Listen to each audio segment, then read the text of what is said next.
Hello, Internet.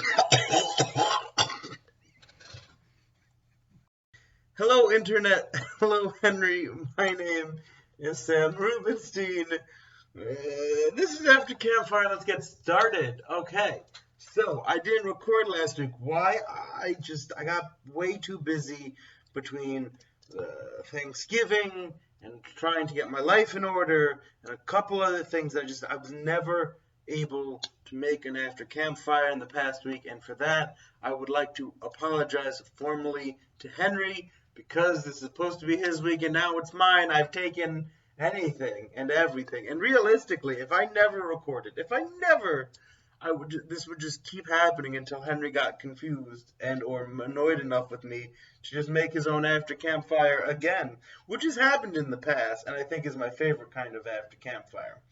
But what has been going on? Well, you see, when I last made an After Campfire, I was in the midst of being really, really, really upset. I was feeling depressed and stagnant and depressed, and neither of those are really strong things you should want to feel.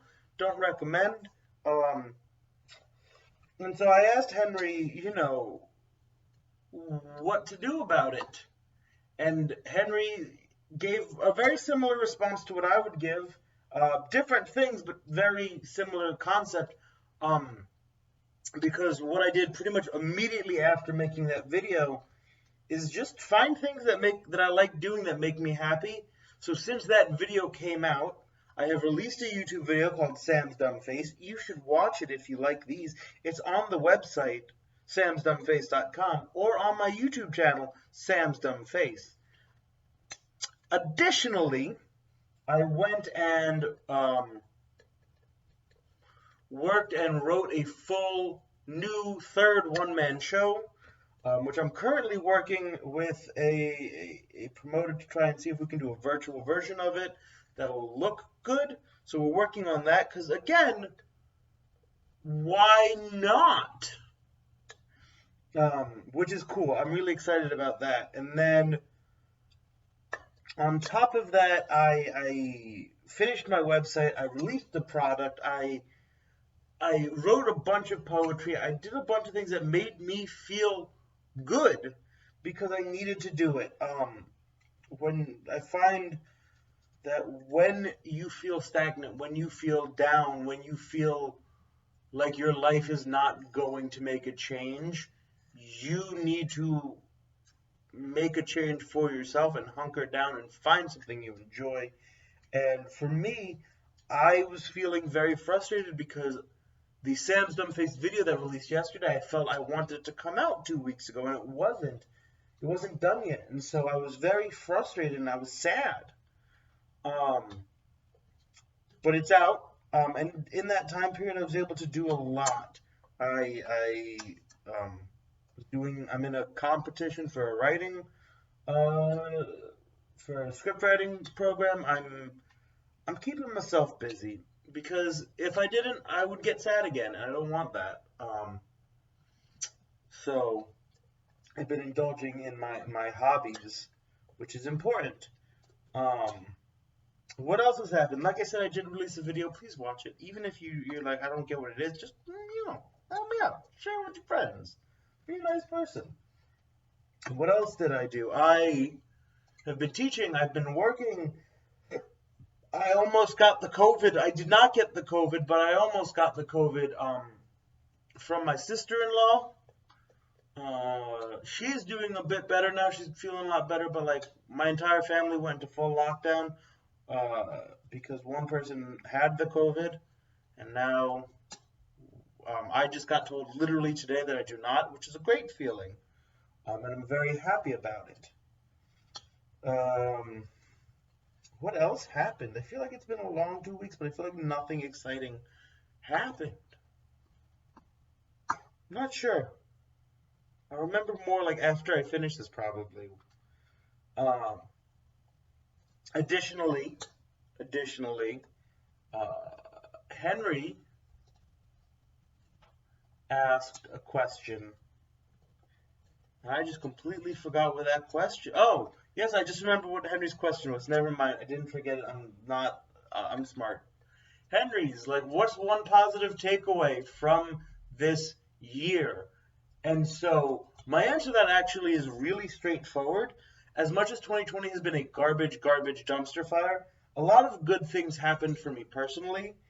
In 2019, I got a job as a teacher, which allowed me to get an apartment on my own, which allowed me to get health insurance and dental insurance so that I could get my teeth fixed thanks to Carrie Wagner, and so that I could go to a doctor and get my hip fixed, which is both great things that I needed to have happen for myself. And so I'm very happy because of that teaching job. Additionally, at the end of 2019, so I'm including it in this, I released a book which sold and did well enough for itself, and would have been more exciting if I was able to do the tour that I wanted to for it, but it was still something that mattered to me, and I've been able to enjoy it throughout 2020.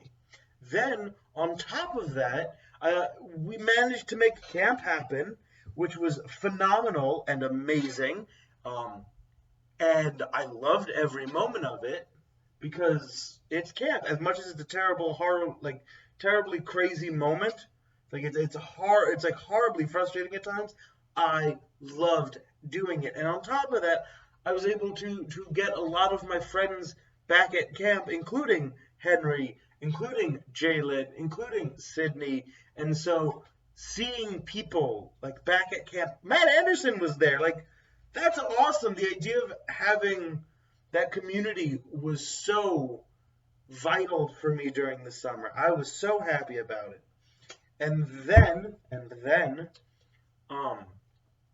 I went on even further and got home, and I decided that I wanted to start a business and wanted to really focus on my craft and my art.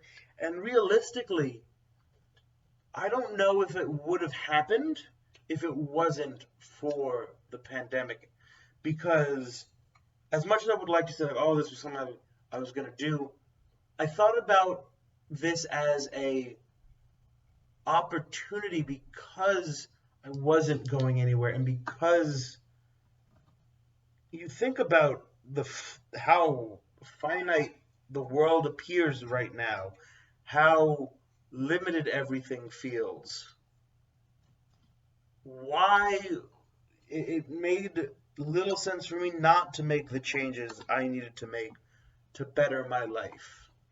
And that includes investing more of my own time into the art. I was in a podcast yesterday, and I said I'm more tired now than I've been in a long time, but I'm very happy with what I'm doing because it means more to me. It's not I'm doing stuff for the paycheck. I'm doing it because it brings me joy. And although we're not there yet, we're still moving forward. We're still doing something. And so I think for me, that is this year in a nutshell, is the kind of realization of what is and isn't important to me and what is and isn't worth chasing. So as much as the year has been stressful and frustrating and hard, it's been a hard year for a lot of people, myself included. It brought a lot of good things for me. And so I'm very grateful for that, very happy about that, and I think it's something that matters. So Henry, we've been talking outside of these videos, and it's pretty much, as you said in the last video, kind of safe to say that for the first time in I think it's over 10 years at this point. It's going to be 10 years or something like that. It's 2010 to 2011. So what would have been 10 years, we're not going to be together for New Year's, which is terrifying and weird, and I don't like it. So since you thought about, what were the good things of 2020, I saw this question on a YouTube channel, and I really liked it, and I think it's a cool idea. We'll talk about resolutions as we get closer. What do you want the theme for 2021 to be? If 2020 has been, for me, the theme of creativity, what is your theme for 2021? Let me know in the next After Campfire.